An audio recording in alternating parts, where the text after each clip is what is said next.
Hello friends, নমস্কার। মৌস classic কিচেনে আপনাদেরকে স্বাগত। এই বেজায় গরমে সবাই এখন বিপর্যস্ত।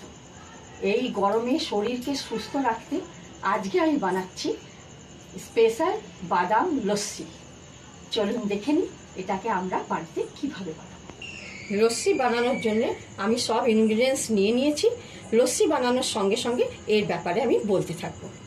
লস্যি বানানোর জন্য আমি একটা মিক্সিং জার নিয়েছি। এর মধ্যে আমি 300 গ্রাম টক দই নিয়েছি। এটাকে আমি মিক্সিং জারের মধ্যে নিয়ে নেব।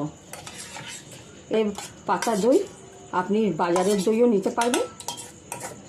আর দেব 100 গ্রাম চিনি, যেটা হচ্ছে 1 কাপ। এটা দিয়ে দিলাম। বিট লবণ মানে ব্ল্যাক সল্ট ছোট চামচের হাফ চামচ দিয়ে দিলাম। আর বাদাম, আলমন্ড আর কাজু আমি গুঁড়ো করে নিয়েছি পাউডার, এটাকে 1 চামচ দিলাম। আর দেব ঠান্ডা জল 1 গ্লাস। এটাকে সব করে মিলিয়ে এটাকে মিক্সিং করে নেবো।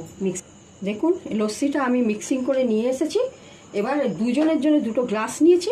এবার লস্যিটাকে আমি ঢালছি। এবার আমি আইস কিউব নিয়েছি। আইস কিউব এর মধ্যে ছড়িয়ে দেব। অল্প ভাজা জিরে গুঁড়ো এর উপরে দিয়ে দিলাম। আর স্ট্র দিয়ে আমি এটাকে সার্ভ করব।